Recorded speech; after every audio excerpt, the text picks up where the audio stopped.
You're not bad with money. You just don't see what's draining it. And that's the part nobody really talks about. Because it's not the big purchases. It's not your rent. It's not your bills. It's something smaller, quieter, way more dangerous. Because you don't even notice it happening. Here's the thing. You can make decent money and still feel broke.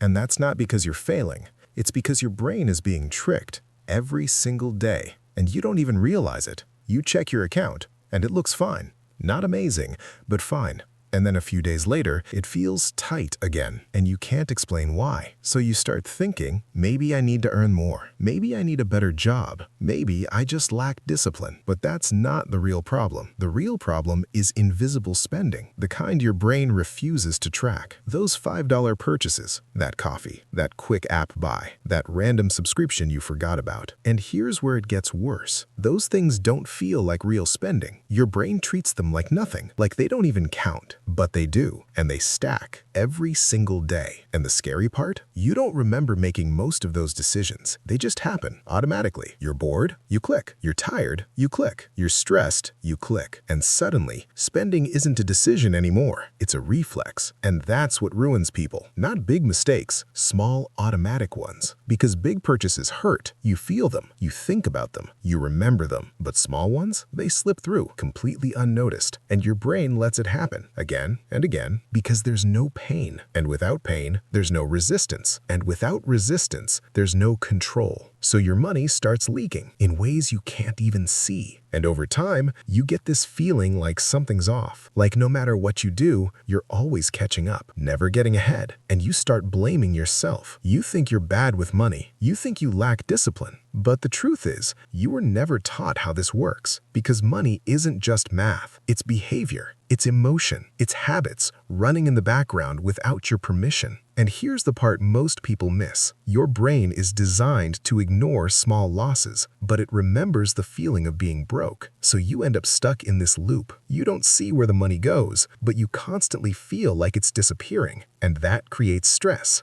And that stress makes you spend more, because spending gives you relief, even if it's temporary. And now you're stuck. Spending to feel better, feeling worse because you spent, and doing it again, and again, and again. And here's where it gets real. The problem isn't your income. It's not even your expenses. It's the fact that your spending is unconscious, and anything unconscious controls you until you make it visible. Because the moment you start noticing, everything changes. That $5 purchase, it's not invisible anymore. It's real. And when something feels real, you pause. And that pause, that's where control begins. Not discipline, not willpower, just awareness. Because you don't need to be perfect. You just need to stop running on autopilot. And once you do, something strange happens. You realize you were never actually broke. You were just leaking money in places you never looked. And now the real question is, how much money have you already lost without even realizing it?